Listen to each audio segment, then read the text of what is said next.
e que essa semana seja uma semana de refrigério para você e para a sua casa. Amém? E ore por mim, pelo apóstolo, por essa igreja linda. Realmente estou me sentindo desafiada em fazer esse encontro em Roma. Eu não conheço Roma. E chegar lá para fazer um encontro com Deus, gente, é muita guerra espiritual, mas Deus vai nos dar a vitória. Amém? Então esteja orando por nós, vai ser no último final de semana desse mês de abril.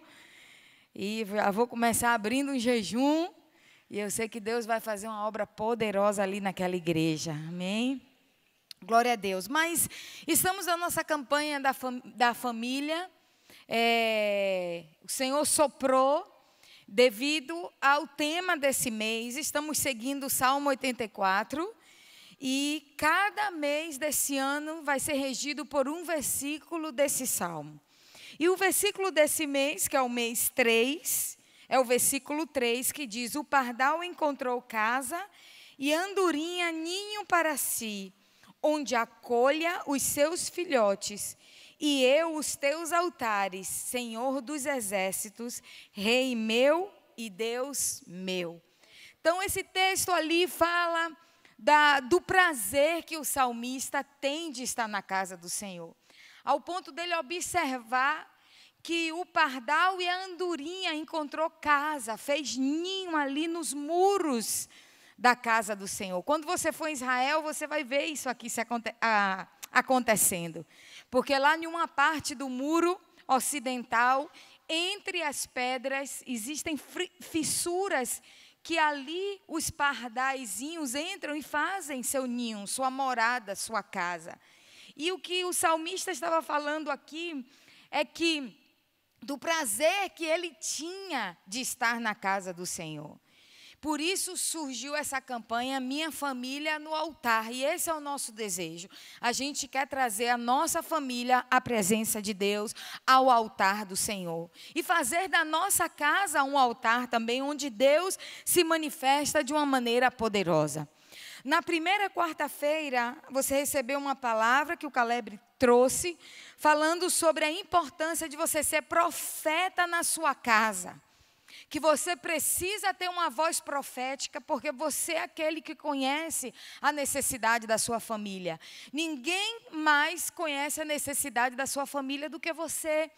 E você tanto conhece a necessidade para poder profetizar, como você conhece também as fraquezas, a debilidade da sua casa. E esse é um momento que a gente tem que ter cuidado, porque a gente não pode profetizar, nem endossar a fragilidade da nossa casa. A gente não pode descobrir a nudez, como o exemplo ali foi a família de Noé. Você não pode descobrir a nudez da sua família e usar a sua boca para estar proclamando a fragilidade ou reforçando a fragilidade. Não, você precisa cobrir a nudez da sua casa e ser um profeta dentro da sua família, onde você vai profetizar e chamar à existência a realidade que você quer viver. Amém? E hoje, a palavra que eu quero trazer para vocês é como proteger a minha família.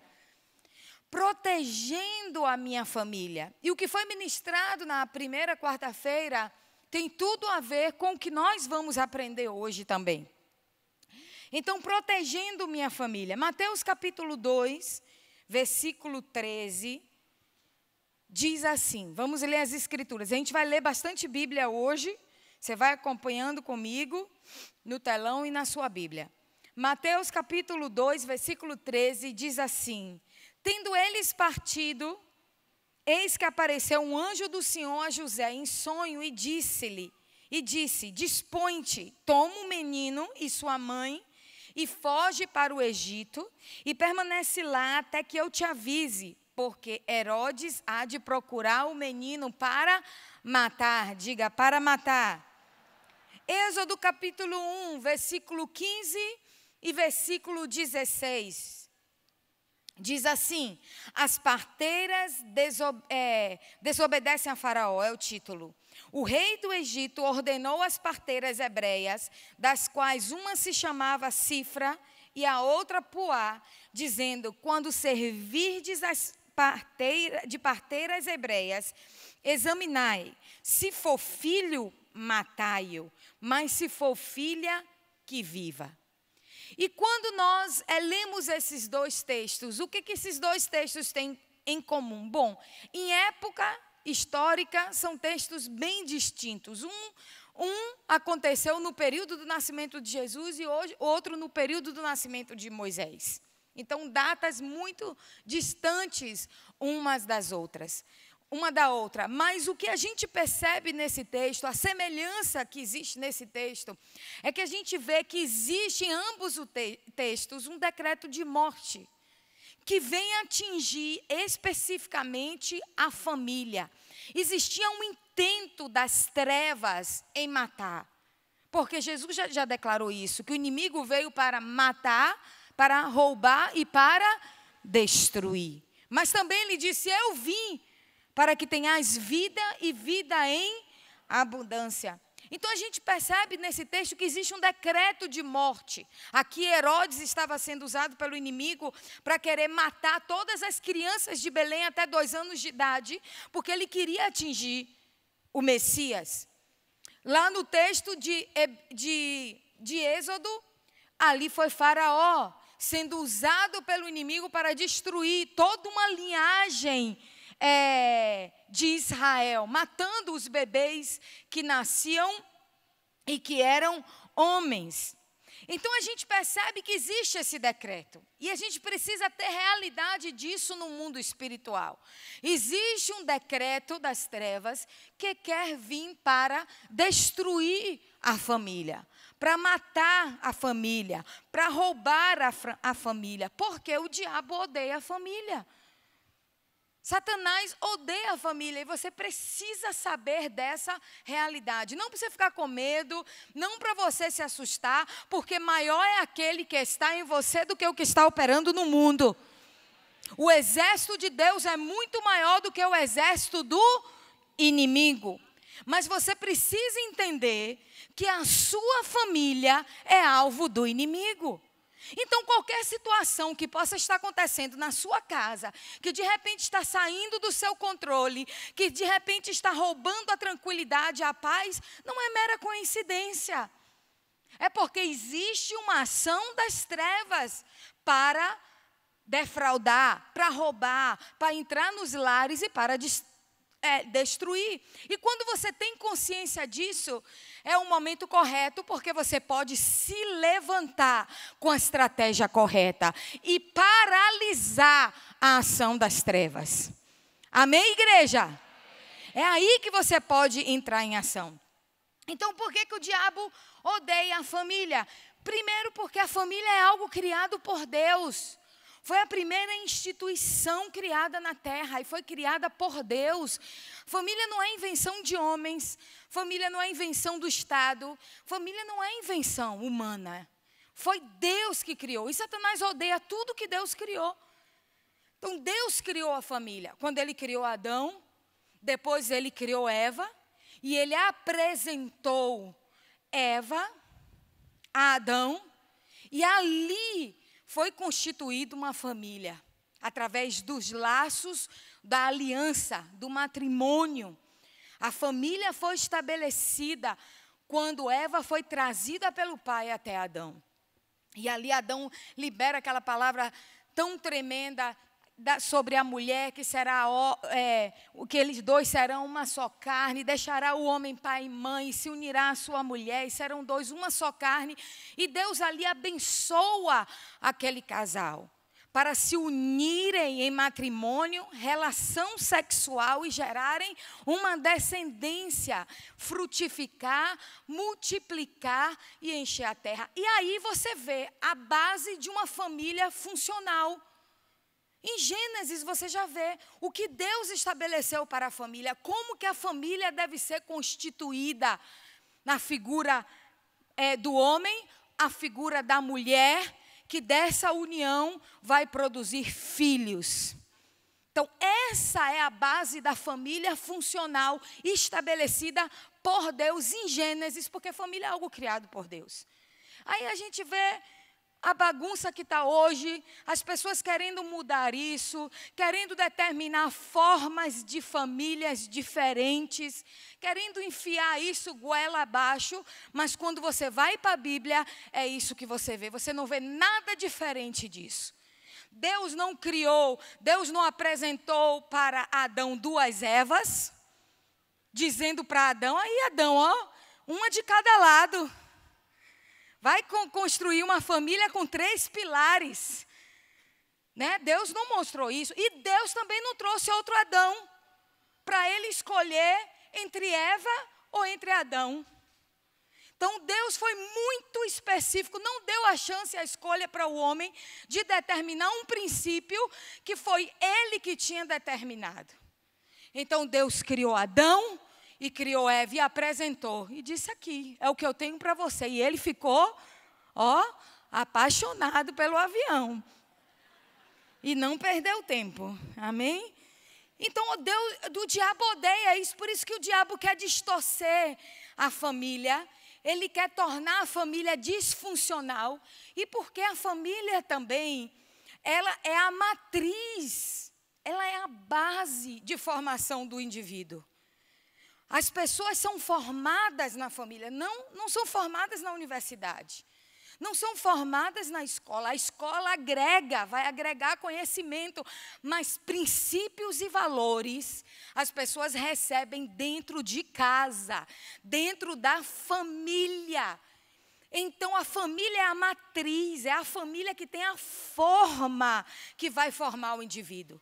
Então, quando você olha hoje uma sociedade em que a gente vive, que todo mundo vê que é uma sociedade que carece de vida, uma sociedade onde há violência, uma sociedade onde há insegurança, uma sociedade onde há tantas situações que ameaçam. Por quê? Porque a violência, a falta do caráter, tudo isso está começando dentro da família. Porque uma sociedade, ela vai ser tão saudável quanto as famílias daquele lugar.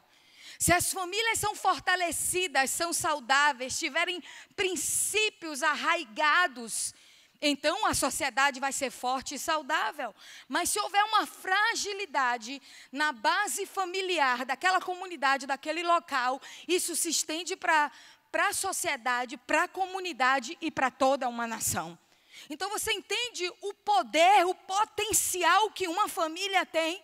Por isso que o inimigo é esperto. Se ele pode afetar a matriz, é muito melhor ele afetar a matriz para já produzir indivíduos informes, doentes, do que ele tentar pegar um indivíduo consolidado e tentar distorcer.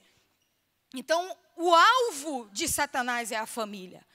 Por isso, a gente precisa guardar a nossa família. Olhe para a pessoa que está do seu lado e diga, você precisa ser um guardião da sua casa.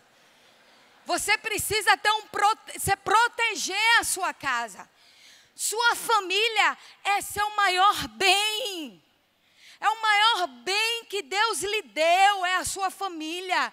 É a sua esposa, os seus filhos, é o seu marido, são os seus filhos. E você precisa cuidar bem deles. Mais do que o seu trabalho, porque você não vai levar seu trabalho para o céu, mas você vai levar sua família para o céu. Você vai levar seus filhos para o céu. Então é o seu maior bem. Não troque a sua família por nada. Diga para a pessoa que está ao seu lado, não troque a sua família por nada.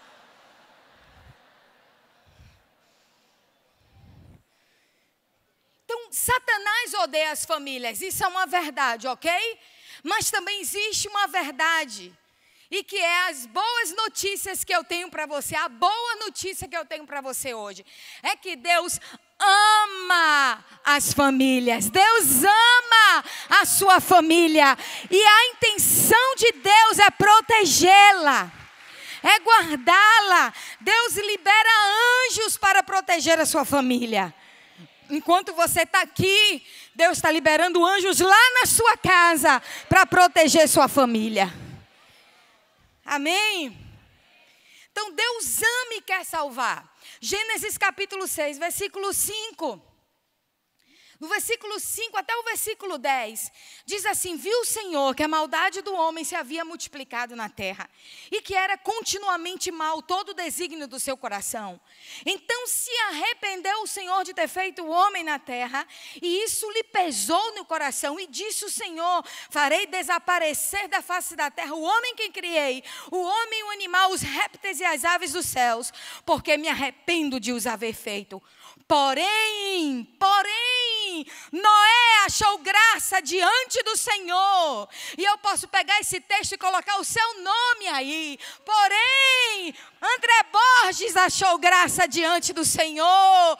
Porém, Lília achou graça diante do Senhor. Deus olha para o mundo e vê que a maldade, o curso do mundo, o mundo caminha para um curso de maldade. Mas quando Deus olha para a sua vida, Ele vê que você achou graça diante do Senhor. Por quê? Porque Noé era um homem justo e íntegro em todos os teus, entre todos os seus contemporâneos.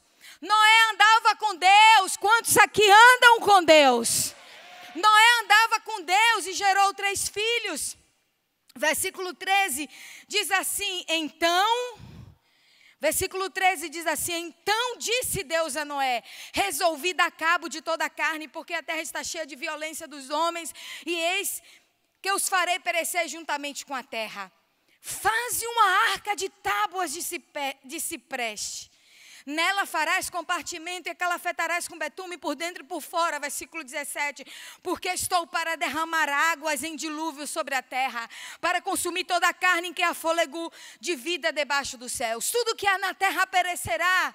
Porém, contigo, olha que tremendo, sacuda seu irmão e diga: contigo, olha o que o Senhor está dizendo para você nessa noite. Porém, contigo estabelecerei a minha aliança, entrarás na arca, tu e teus filhos, e tua mulher e as mulheres dos teus filhos. Deus está dizendo: não aguento mais a maldade desse mundo, mas vou preservar você e a sua família, Noé, porque eu tenho uma aliança contigo. Uau, que tremendo! E é isso que Deus quer fazer. Sacuda o irmão que está do seu lado e diga: é isso que Deus quer fazer. Diga para ele assim: você não vai entrar na arca sozinho, não. Há uma arca para a sua família. Há uma arca para a sua casa, há uma arca preparada por Deus para a sua família. E capítulo 7, versículo 1, disse Deus a Noé: entra na arca, tu e toda a tua casa, porque reconheço que tem sido justo diante de mim no meio dessa geração. O que a gente tem que ser justo diante de Deus no meio dessa geração? A gente não pode ir no curso da maldade dessa geração. Porque se nós preservarmos a nossa aliança com Deus, Ele vai proteger minha vida e a minha casa. Amém, igreja? Amém? Por isso que ninguém precisa ficar com medo de apagão. Porque pode ter até apagão, meu filho. Pode ter o que for. O anjo do Senhor chega primeiro. Igual ele foi ali na cidade de Sodoma e Gomorra. Porque existia alguém intercedendo Abraão por Ló. Então ele manda o anjo antes, e o anjo tira Ló sozinho? Não, o anjo tira Ló, a mulher dele e as filhas dele. Essa é a aliança. Deus faz aliança com famílias. E tem uma arca para a sua família. Amém? Êxodo capítulo 2, versículo de 1 a 3. A Bíblia diz assim: foi-se um homem da casa de Levi e casou com uma descendente de Levi. E a mulher concebeu e deu à luz a um filho, e vendo que era formoso, o escondeu por 3 meses.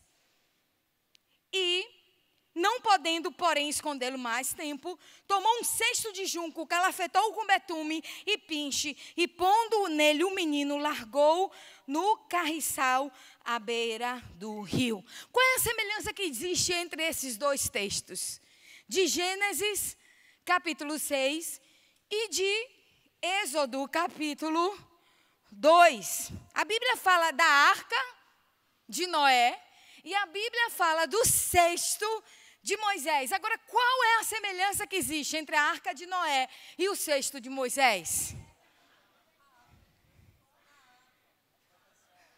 A água foi calafetada com betume. Bom, geograficamente, em termos de espaço, era desproporcional. Um parecia um transatlântico e o outro um cestinho de bebê.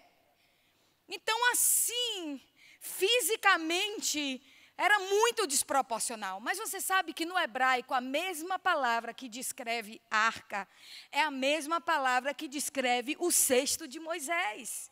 E essa palavra no hebraico é a palavra tebat, que quer dizer proteção. Quer dizer proteger, quer dizer preservar. Então, qual é a semelhança que existe entre a arca de Moisés, de Noé e o cesto de Moisés? O propósito. Que era o propósito de preservação da família, proteção da família. Então, hoje eu quero falar sobre esse ponto apenas. Eu tenho 3 pontos, mas não vai dar para eu entrar nos outros. Mas eu quero falar apenas sobre esse ponto, sobre esta forma, essa maneira de como você vai proteger a sua família. Como você vai proteger a sua família? Construindo uma arca. Você precisa construir uma arca para proteger a sua família. E como é que vai ser isso?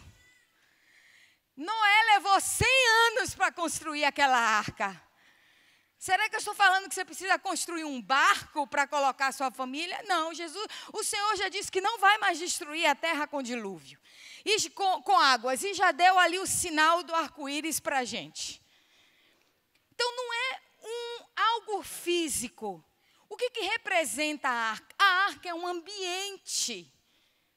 É um ambiente. A arca é uma atmosfera na qual você tem que inserir a sua família e você próprio, que vai servir para proteger vocês. Assim como aquele cesto era um ambiente que, ainda que Moisés estava ali, lançado naquele rio, num lugar de perigo, podendo se afogar, ser comido por crocodilos, mas aquele cesto, aquele ambiente o protegia, o mantinha em segurança. É semelhante assim, a gente está nesse mundo, crocodilos aí por todo lado, né? O inimigo enviando as setas dele, as tempestades, querendo afundar a gente. E a gente precisa construir um ambiente na qual nossa família vai estar protegida e guardada de todo o ataque do adversário. E como é que nós vamos proteger, construir esse ambiente? Como? Através da promessa de Deus para a nossa vida e para a nossa casa. Através da palavra profética, sendo um profeta na nossa casa. Nós precisamos buscar de Deus a promessa. Nós precisamos buscar de Deus o rema que Ele tem para a minha casa, para a minha família e para momentos específicos que eu estou passando.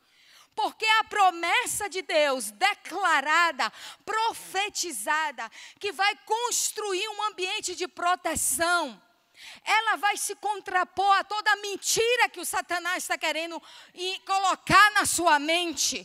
Ela vai ser a verdade que vai entrar na sua casa e vai trazer libertação, porque a Bíblia diz: conhecereis a verdade e a verdade vos libertará. A promessa, a palavra rema, a palavra específica de Deus para você, ela vai firmar os seus pés quando o chão começar a estremecer. Ela vai te sustentar quando a adversidade chegar. E ela vai ser como uma bússola que vai te nortear, que vai dar o seu norte no momento que você perder a direção. No momento que você não souber o que fazer, esta palavra vai ser a bússola que vai te dar o norte e que vai te dar a direção, queridos. E é muito importante a gente ter isso. Eu quero te dar vários exemplos de como eu venho todos esses anos alicerçando a minha casa e construindo essa arca e colocando a minha família dentro dessa arca. Começou com a minha própria vida. quando eu fui me converter. Eu me lembro que quando eu me converti num acampamento de jovens, eu tinha 15 anos de idade. E eu fui naquele acampamento por influência. Eu não fui porque eu queria Jesus. Eu fui levada pelos amigos. E eu comecei a ouvir cada ministração. Sei que Deus foi tocando no meu coração. Mas eu me lembro que foi a última ministração que eu tomei minha decisão. A última. O acampamento já ia acabar. Aí o pastor fez aquele último apelo, porque ele já tinha feito vários apelos e eu não ia para frente. Quando chegou no último apelo, ele lançou uma palavra que eu não esqueço, e essa palavra se tornou rema, porque ela saltou da Bíblia e ela entrou no meu coração. E foi Apocalipse 3:20, quando o Senhor diz: eis que estou à porta e bato, se alguém ouvir a minha voz e abrir a porta, eu entrarei à sua casa e cearei com ele e ele comigo. E continua o versículo, e ali haverá o quê? Salvação e perdão. Não importa quais foram os pecados, por causa dele eu fui crucificado. Essa foi a arca de Deus para mim ali, que me protegeu naquele dia. E quando eu ouvi aquela palavra, ela entrou de uma maneira diferente. E eu me lembro que aquele pastor dizia assim: você não pode sair desse acampamento. Nós estamos na última reunião. E você não pode sair daqui como você chegou no primeiro dia. Deus quer fazer algo na sua vida. E ali foi que eu me rendi. E eu fui para frente, eu me entreguei. E eu disse: não, Senhor, eu não quero entrar igual. Eu abro a porta do meu coração. Jesus, entra. E estabelece essa aliança linda com a minha vida. Então essa foi uma arca naquele momento ali que me protegeu. E eu comecei a minha caminhada cristã com minha mãe. Era eu e ela apenas dentro de casa. Sofríamos horrores. Éramos perseguidos por todos dentro de casa. Alguém aqui sofre perseguição porque é crente em casa? Ah, então você entende isso. Algum jovem aqui sofre perseguição porque é crente na escola, na faculdade? Sofre? Ah, você entende o que é isso. Eu sofri tudo isso. E perseguição dentro da própria família. O maior perseguidor, cadê ele? Deixa eu ver se ele está aqui. Aqui, o maior perseguidor, fique de pé. O maior perseguidor, gente, olha aqui, o maior perseguidor meu e de minha mãe. A gente tinha que orar escondido, porque quando ele chegava do trabalho, encontrava eu e minha mãe orando no quarto. Meu Deus do céu, era um negócio dentro de casa. E a gente começou a batalha para ganhar esse homem. Tem algum filho aqui que precisa ganhar seu pai? Você tem que construir uma arca que vai proteger a vida do seu pai. E eu orava, eu e minha mãe orávamos constantemente pela vida dele. E até que o Senhor trouxe um rema. E o Senhor me deu a palavra de Ezequiel, capítulo 37, do versículo 1 ao 10, depois você lê, que fala sobre o vale dos ossos secos.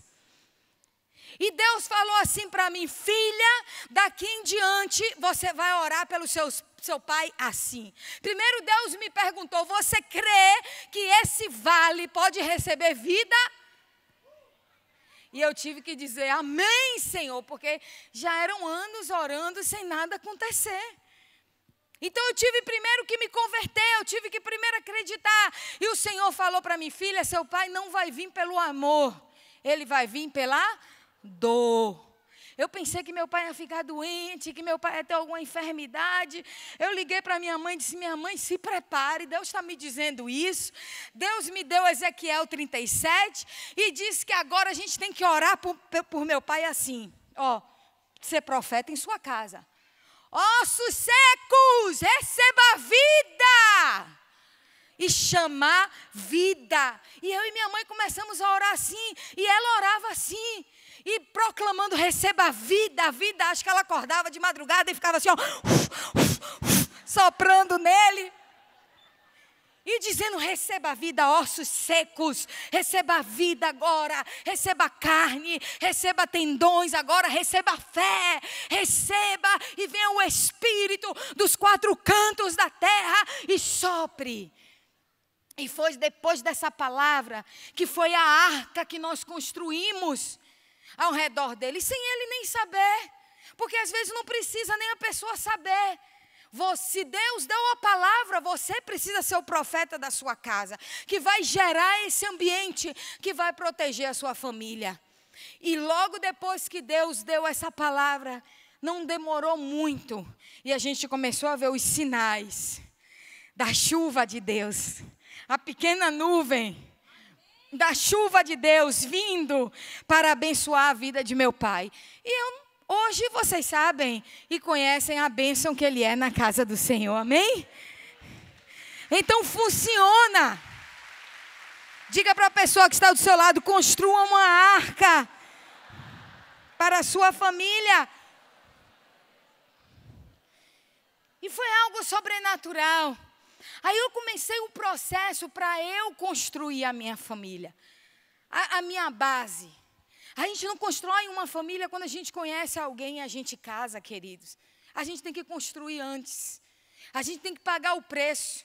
A gente tem que declarar para Deus o que a gente quer e a gente profetizar. E eu comecei a profetizar. Deus colocou um desejo no meu coração que nem eu sabia por que eu queria casar com um pastor. Aleluia! E aí, um dia eu lendo, olha a promessa que Deus deu para a minha família, que foi uma arca, e até hoje é uma arca, porque eu oro em cima desse texto. Romanos 8, versículo 31 a 38. Quando eu estava lendo esse texto, que diz assim: que diremos, pois, se Deus é à vista dessas coisas?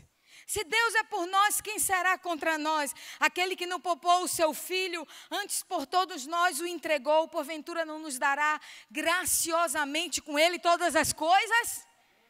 E aí Deus já está dizendo, fique calma, minha filha. Eu vou dar o que você precisa. Amém, mulheres? Quantas solteiras? Olha um rema para você. O Senhor estava dizendo, se eu entreguei meu filho, eu não vou dar esse varão que você precisa. Mas eu vou dar o que você precisa e não o que você quer. Amém? E aí Deus, através desse texto, Deus começou a me ensinar como orar por esse varão. Aprenda aí, mulheres, receba. E aí o texto continua e diz assim: quem tentará acusação contra os eleitos de Deus? É Deus quem os justifica. Quem os condenará? É Cristo Jesus quem morreu, ou antes quem ressuscitou, o qual está à direita de Deus e também intercede por nós. Glória a Deus, Jesus está intercedendo por mim. Jesus está intercedendo por você. Você recebe? E ali eu falei, não será tribulação. Aí ele diz assim, quem nos separará do amor de Deus? Será tribulação, ou angústia, ou perseguição, ou fome, ou nudez, ou perigo, ou espada? Como está escrito, por amor de ti somos entregues à morte o dia todo. Fomos considerados como ovelhas para o matadouro. Em todas essas coisas, porém, somos mais que vencedores por meio daquele que nos amou. Porque estou bem certo de que nem a morte, nem a vida, nem anjos, nem principados, nem coisas do presente, nem do porvir, nem poderes, nem altura, nem profundidade, nem qualquer outra criatura poderá separar-nos do amor de Deus que está em Cristo Jesus, nosso Senhor.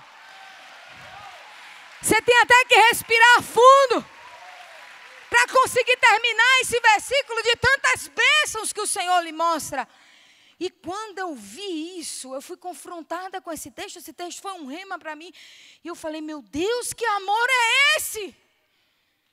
E você sabe o que foi que eu raciocinei? Eu digo assim, esse tem que ser o alicerce da minha família.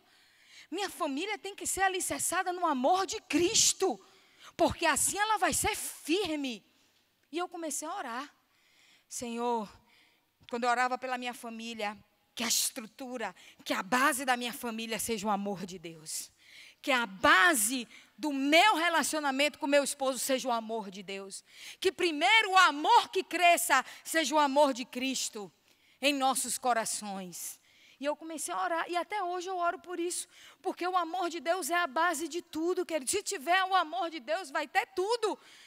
Mas se não tiver o amor de Deus, se é só o amor carnal, físico, é complicado. Porque quando o físico já não estiver tão gatinho, e aí, como é que vai ser?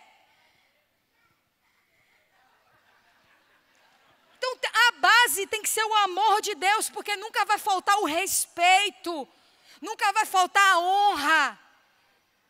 A aliança vai ser alicerçada. E Deus me mostrou isso e eu comecei a construir essa arca. E colocar a minha família dentro e profetizar que assim seriam as bases do meu casamento. Posso continuar? Aí, Deus me deu uma promessa do meu esposo. Eu falei, Senhor, agora eu quero que você fale sobre o meu esposo, como é que ele vai ser. O que vai ser? Que mistério é esse aí, Senhor? Aí Deus me deu uma palavra que hoje é tão fácil entender. Naquela hora, imagine eu com 15 anos de idade recebendo isso e só guardando igual a Maria no meu coração. E aí Deus foi para 2 Crônicas 3, versículo 10 e 14. Olha que palavra. Você vê como a arca de Deus, como a promessa de Deus nos alicerça e nos protege. E aí Deus disse para mim, olha o título, os 2 querubins.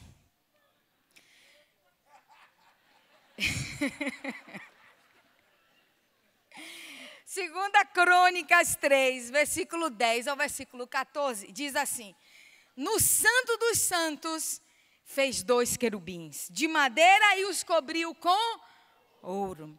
As asas estendidas juntas dos querubins mediam o comprimento de 20 côvados. A asa de um deles, de 5 côvados, tocava na parede da casa, e a outra asa de 5 côvados tocava na asa do outro querubim. Oh, que lindo. Vem cá, meu amor, vem cá, sobe aqui. Sobe aqui rapidinho, para eles entenderem a ilustração. Então eles estavam no santo, os 2 querubins estavam aonde, gente? No Santo dos Santos, na casa do Senhor. Fica quieta aí, fica quieta. E aí, uma mão estendidazinha assim, oh, que lindo. Segurando na mão do outro querubim, a outra na casa do Senhor. Mostrando que esses querubins seriam o quê? Protetores. E a Bíblia diz que pastores são o quê? São os anjos que guardam a casa do Senhor. Olha que palavra linda, olha que arca, olha que rema o Senhor estava dando para mim aí. Também a outra asa do querubim era de 5 côvados e tocava na outra parede. Era também a outra asa igual de 5 côvados e estava unida à outra asa do outro querubim. Então Deus está falando de união, de alicerce. As asas desses querubins se estendiam e eles estavam postos em pé, e o seu rosto virado para o santo lugar. Amém, meu amor? Oh, amém. De pé, executando o quê? A obra do Senhor. Acabou? Você queria mais? Então, olha que promessa tremenda. E eu fui construindo, querido, em cima dessa promessa. Quando o inimigo queria plantar uma mentira no meu coração, quem é que me protegia? Eram as promessas que Deus estava falando, que eu estava guardando e que eu estava profetizando. Aí chegou um dia de adversidade. Olha como Deus é bom. Como no dia da adversidade o Senhor te protege e te guarda. Eu já estava noiva dele. Casamento já estava marcado para março. E a gente já sabia que a gente ia casar e que a gente ia se mudar para os Estados Unidos. E ia começar a nossa vida lá. Então, quando chegou no mês de dezembro, ele precisou ir. E ele disse, eu vou lá, já vou dar uma olhada em casa, já vou dar uma olhada, vou ver a porta que Deus vai abrir para a gente. E ele foi no mês de dezembro. E quando ele foi, o inimigo começou a soprar assim no meu coração. E ele não vai voltar mais. E ele vai encontrar lá, outras meninas e vai desistir de você. O inimigo começou a soprar isso no meu ouvido, jogar uma insegurança. Aí o que é que eu fiz? Fui para a arca. Eu disse, não, Senhor, a promessa. Senhor, fala comigo agora, Senhor, eu preciso da tua palavra. Aí Deus, olha a palavra que Deus me deu. Olha a palavra, olha como Deus é bom, olha como o inimigo é desmascarado, olha como a promessa de Deus é algo tão poderoso na nossa vida. Aí Deus me dá Filemão 15. Filemão 15, só tem um capítulo em Filemão 15, que diz assim: pois acredito que ele veio se afastado de ti temporariamente, a fim de que o recebas para sempre. Uau, eu falei, Satanás mentiroso. Satanás mentiroso, aleluia, glória a Deus, querido. Isso está marcado na minha Bíblia, está lá na minha Bíbliazinha, a promessa do Senhor. Você precisa construir uma arca, um ambiente de fé em cima da sua casa, para refutar, para desfazer todas as mentiras que Satanás está querendo lançar contra a sua vida, contra a sua família, contra o seu casamento. E não parou por aí, não. Não parou. Todo momento marcante da nossa casa, da nossa família, Deus tem nos dado palavras específicas e nós temos levantado essa arca de proteção. Quando nasceu o nosso primeiro filho, Joshua, não colocamos o nome dele à toa, sempre estamos linkando o nome do nosso filho a uma promessa. Joshua significa salvação. E nós proclamamos que ele será essa voz de salvação. E vemos poderosamente que sobre Joshua está uma unção de conquista. Joshua tem uma unção de conquista. Ele sempre foi esportista, ele sempre gostou do esporte, ele sempre gostou de ganhar, sempre foi, como é que eu posso dizer? Competidor e positivo. Ele era tão positivo que um dia ele chegou lá em casa.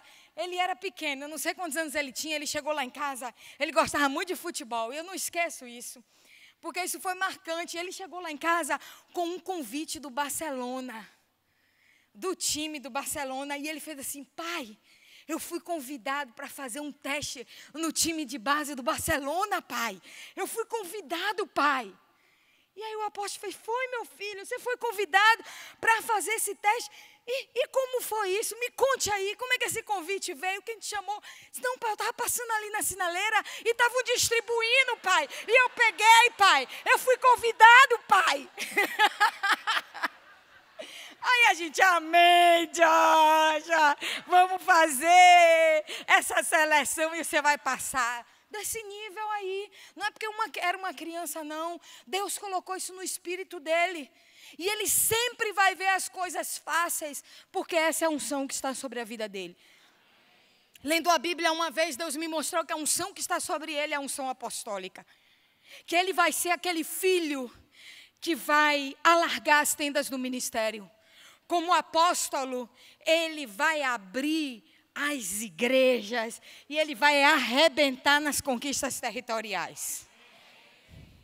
A unção de conquista sobre a vida dele. Amém? Caleb, e eu vou construindo essa arca, porque às vezes o inimigo quer dizer diferente, e eu tenho que dizer para ele: mentira, assim diz o Senhor para você, Joshua, tu és servo obediente, tão somente não temas, como diz Josué, esforça-te, tem de bom ânimo, não se aparte da tua boca o livro desta lei, medita nela de dia e de noite, então o Senhor fará prosperar o teu caminho e prudentemente conduzirás. A unção administrativa está sobre ti. Então eu tenho que construir esse ambiente. É a arca que vai proteger o Joshua. Caleb, uau! Caleb, como eu posso dizer, foi o meu refrigério. Por que Caleb foi o meu refrigério? Porque eu passei 12 horas em trabalho de parto com Joshua. Comecei 6 horas da manhã e só fui ter 6 horas da noite. E foi um parto normal, sem anestesia. Quando eu engravidei de Caleb, eu fiz: Senhor, tenha misericórdia, me ajude, eu não quero passar por isso de novo. E aí Deus trouxe o refrigério. Caleb foi o único parto dos 4 que eu não senti dor. Você acredita? Alguma mulher acredita aqui que pode ter um filho, parto normal, sem sentir dor? Não sentir dor. Você sabe em qual foi o lugar que Deus me colocou para ter Caleb? Um hospital chamado Monte Sinai. Você acha que isso é coincidência? Monte Sinai. E só depois eu fui entender que sobre Caleb tem uma unção de prosperidade. Quando Caleb chegou na nossa vida, a gente foi para outro nível de prosperidade como família. E a unção que repousa sobre a vida de Caleb é a unção profética. Caleb tem a unção profética, e a unção profética traz prosperidade, porque a Bíblia diz: crê no Senhor Jesus, você crê no Senhor, estareis seguro, e crê nos teus profetas e prosperareis.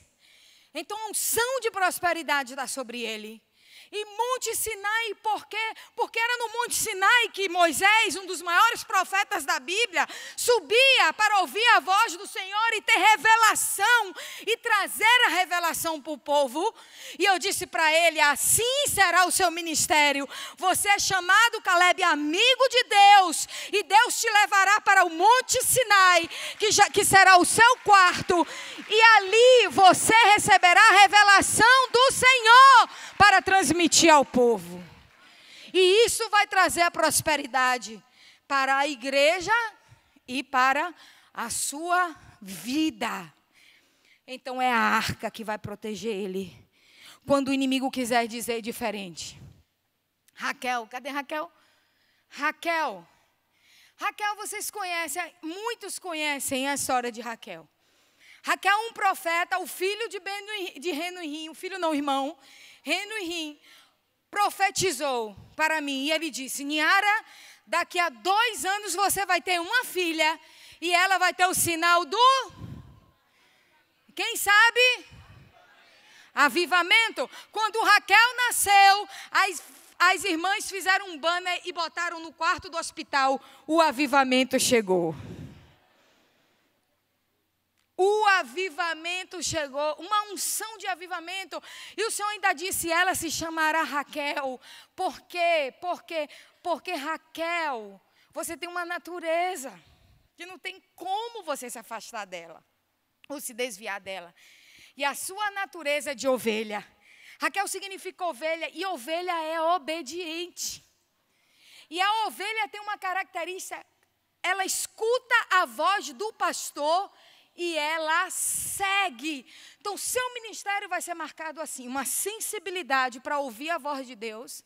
Você não vai ter dificuldade de ouvir a voz do Senhor, Raquel. Você vai ouvir a voz de Deus e você vai obedecê-lo imediatamente. Imediatamente. Quinta-feira eu preguei na Conchurch e foi um mover poderoso de Deus ali. Deus moveu as águas ali naquele lugar, na rede de mulheres. E quando eu voltei quinta-feira, Deus veio falando comigo sobre Raquel. E quando eu cheguei em casa, eu falei para quem? Para o pai. E eu disse para ele: se prepare. E prepare o seu coração. Por quê? Porque ele tem um xodó com essas meninas. Ele tem um negócio, com os meninos também, mas essas meninas, é um negócio, é o xodó deles. Diz que os homens são assim, né, com as filhas. E Raquel fica dizendo assim: minha mãe casou com quantos anos? Aí eu digo 19, ela: eu vou casar com 19. E ele: está repreendido. Você vai casar com 30. Aí eu falo: está repreendido. É uma guerra profética lá em casa, né? Porque o profeta, você não pode deixar ele ficar com essa palavra, se não se cumpre. E eu digo: está repreendido. Ela vai casar na hora do Senhor. Na hora que Deus determinar. E eu vinha dirigindo o carro lá no caminho de Vilas até em casa. E Deus começando a me falar sobre ela. E Deus ia dizendo: prepare. Prepara. Porque não vai demorar.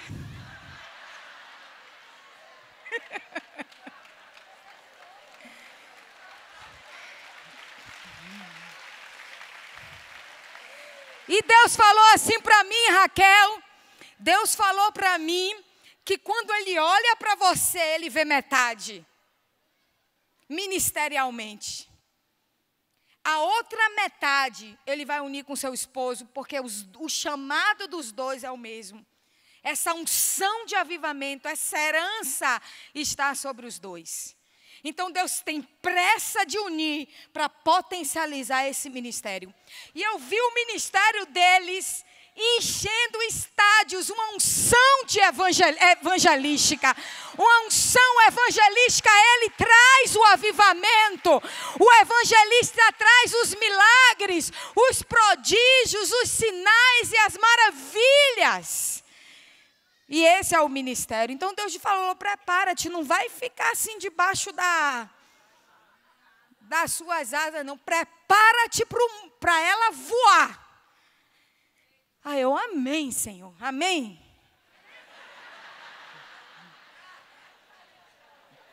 Ah, é a arca. Diga para a pessoa que está do seu lado, construa a arca. Já acabou meu tempo? Deixa eu ver coração. Sara, só Sara. Sara, Deus profetizou. E Deus disse que me daria Sara como um sinal de que eu era uma mãe de multidões. E que Sara teria o sinal das multidões. Queridos, é impressionante. Eu entro numa loja, não tem ninguém. Eu entro com Sara, daqui a pouco a loja está cheia. E eu digo para ela assim, Sara, tá vendo, Sara? Encheu. Porque a unção da multidão está sobre ti, você atrai pessoas. E ela tem um amor, um cuidado por vidas. E eu comecei a profetizar, porque ela está numa fase, 9 anos, você sabe aquela fase de leitura, interpretação de texto, de escrita. E é um processo para escrever, para ler. E eu digo assim para ela, Sara, sobre ti está a unção de mestre. Você vai consolidar multidões, Sara. E você vai escrever livros. Ela diz, eu não. Eu falei, você vai. Você vai escrever livros, Sara. Seus livros serão best-sellers, Sara. Vai consolidar as multidões. E ela fica me olhando assim. Eu falei, você tem que gostar de ler. Vamos fazer a leitura. Vamos fazer a leitura que a professora falou. Escreve mais, Sara, porque você vai escrever livros, Sara. Aí outro dia estava ela lá fazendo uns livrinhos para as bonecas. Aí ela, olha minha mãe, o livro que eu fiz para minha boneca. Eu falei, começa assim. Quando eu abri não tinha nenhuma frase escrita. Só tinha desenho. Porque ela gosta de desenhar mais do que escrever. Eu falei, começa assim. Não tem problema, vai começar assim. Depois você vai desatar a escrita. Então é a arca. A arca que você tem que criar. A promessa que você tem que internalizar. E criar, através dessa palavra, o ambiente que vai proteger a sua casa e vai proteger a sua família. E eu já levantei também uma palavra para proteger a minha descendência. Meus filhos já estão numa fase, o Joshua, o mais velho, já pensando em construir sua família, o Caleb já se animando, a Raquel já profetizando, e a Sarinha ainda brincando de boneca. Glória a Deus, tem que ser assim, né? E ali eu já libero a palavra sobre eles, sobre a descendência, sobre meus genros, minhas noras, dizendo, Samuel 2,35, então suscitarei para mim um sacerdote fiel, que procederá segundo o que tenho no coração e na mente, edificar-lhe-ei uma casa estável, e andará ele diante do meu ungido para sempre. E eu já uso essa promessa, esse rema para orar, que assim vai ser o caráter das minhas noras e dos meus genros, sacerdotes fiéis, que amam fazer a vontade de Deus, que estão na presença do Senhor, que construirão uma casa firme. Então você precisa construir essa arca. Ter de Deus esses remas, não falta na Bíblia, é só você pedir ao Senhor, folhear a Bíblia, ler a Bíblia com entendimento e marcar essas promessas e ser profeta na sua casa. que você vai criar uma atmosfera que vai proteger a sua família. Amém? Quantos recebem essa palavra? Amém. Eu queria que você ficasse em pé nessa hora. E nós vamos pedir ao Senhor. Eu quero que você pense na sua família. Se você está aqui com seu filho, com a sua família, eu queria que você se unisse agora. Os filhos fossem até os pais, né? Irmãos, marido, esposa. Que você se unisse agora com a sua família. E que você peça ao Senhor agora. Entenda que Deus, Ele não tem aliança só com você, mas Ele tem aliança com a sua casa. Então, nessa hora, você vai orar pela sua família. Você vai levantar a sua voz. E você vai pedir a Deus, Deus, protege a minha família. Nessa geração perversa. Nessa geração que está aí fora, querendo destruir, querendo tragar a vida do meu filho, querendo tragar o meu casamento. Hoje eu te peço, Senhor, que o Senhor se levante a favor da minha casa, como o Senhor liberou a palavra para Noé. Como o Senhor deu a ordem a Noé de construir aquela arca. Como o Senhor, Espírito Santo, colocou no coração de Joquebede para construir aquele cesto. Senhor, há uma arca, há um cesto preparado para a minha casa, para a minha família. Há um ambiente, há uma proteção, Senhor, e hoje eu quero te clamar, protege agora. Levante a sua voz e comece a pedir a Deus que proteja seus filhos. Que proteja sua esposa, que proteja seu esposo, que proteja seu casamento, que proteja a sua casa.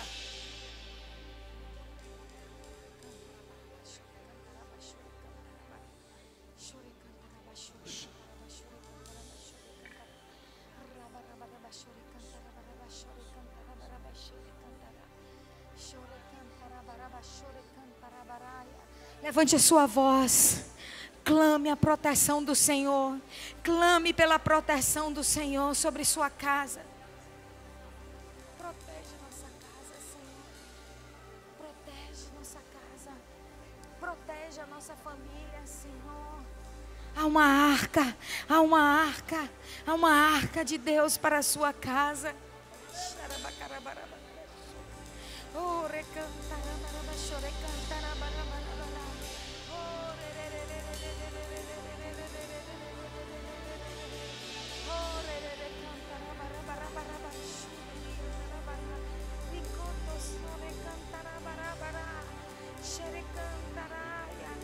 estende as tuas mãos hoje, Senhor, sobre esse lugar.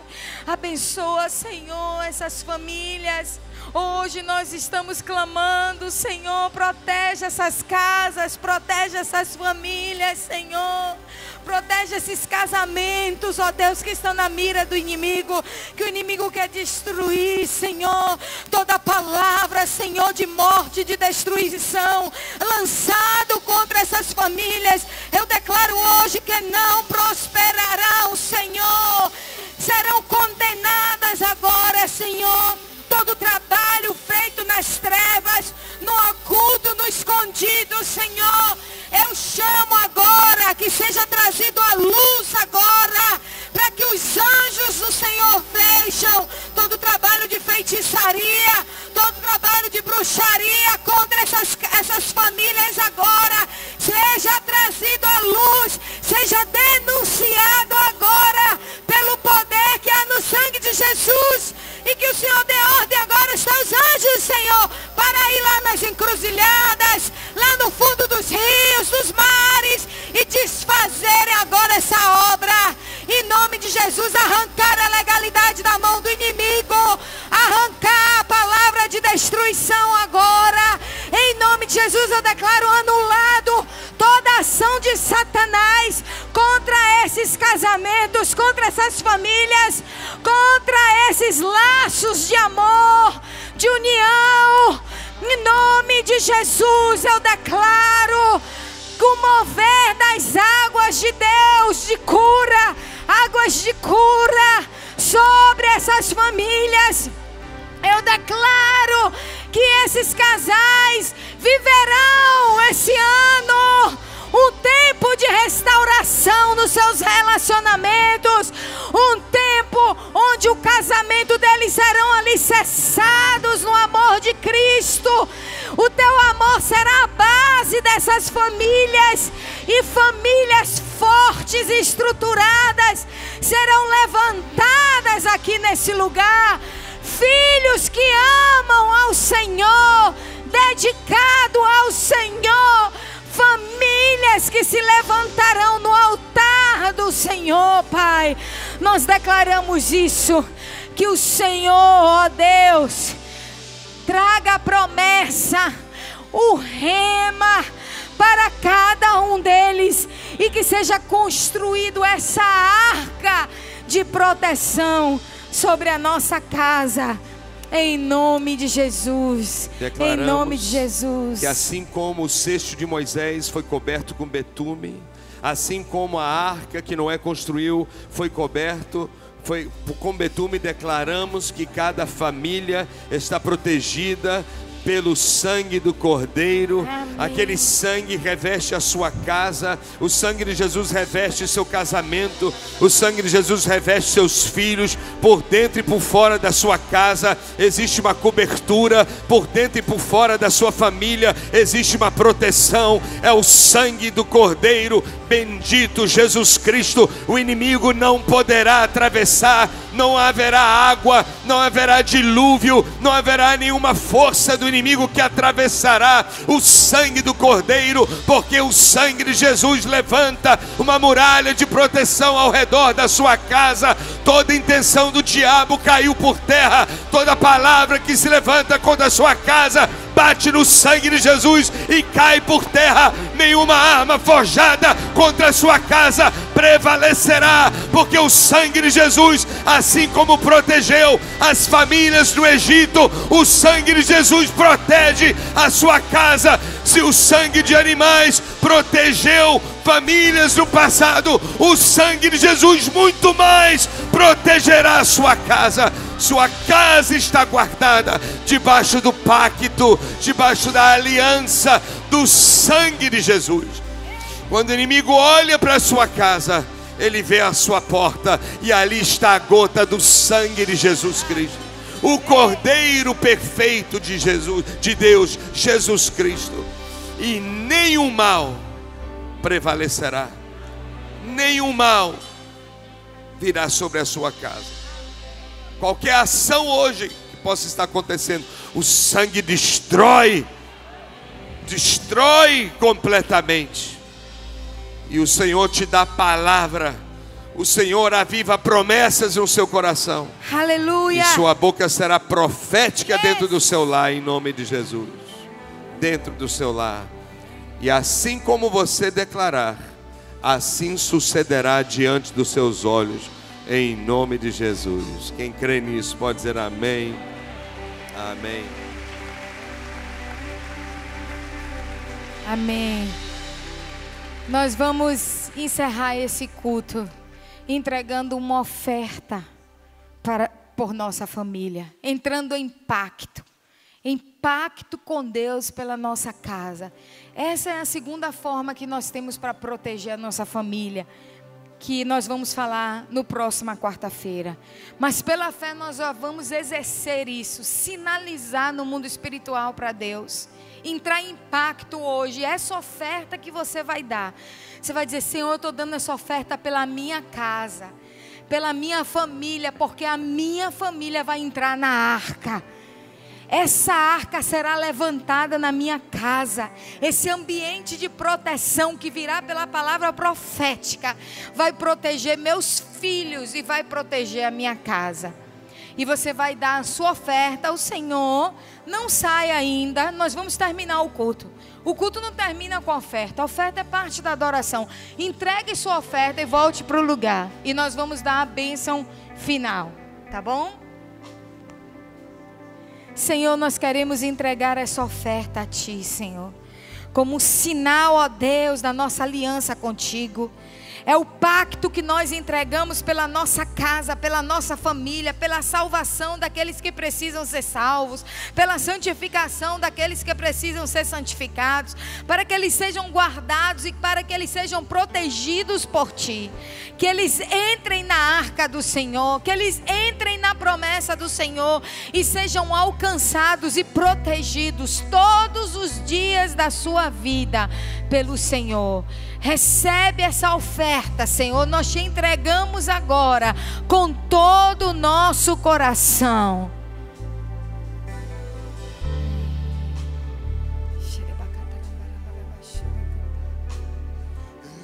Minha casa serviremos a Deus.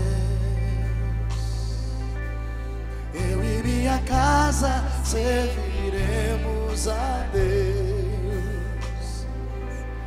Eu e minha casa serviremos a Deus com alegria.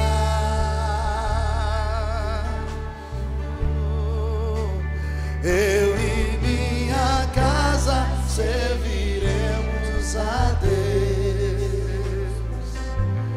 Eu e minha casa serviremos a Deus.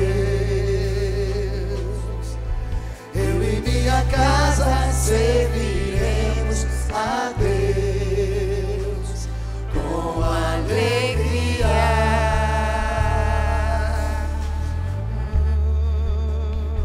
Será abençoada. Será abençoada minha descendência, frutificará a sua presença como um bom perfume. Meus filhos irão perfumar todas as nações. Pois declare isso. Eu e a minha casa serviremos ao Senhor. Eu e minha casa serviremos a Deus. Eu e minha casa serviremos a Deus. Eu e minha casa serviremos a Deus com alegria. Amém. Todos já ofertaram ao Senhor? Amém? Então, Senhor, obrigado por esse culto. Obrigado, Senhor, porque eu e minha casa serviremos ao Senhor. Que o Deus Todo-Poderoso te abençoe, te guarde, te faça frutificar e te multiplique, para que você e a sua descendência sejam uma multidão de povos e possua essa terra. Em nome de Jesus, Senhor te abençoe e te guarde, te leve na paz e na proteção. Amém?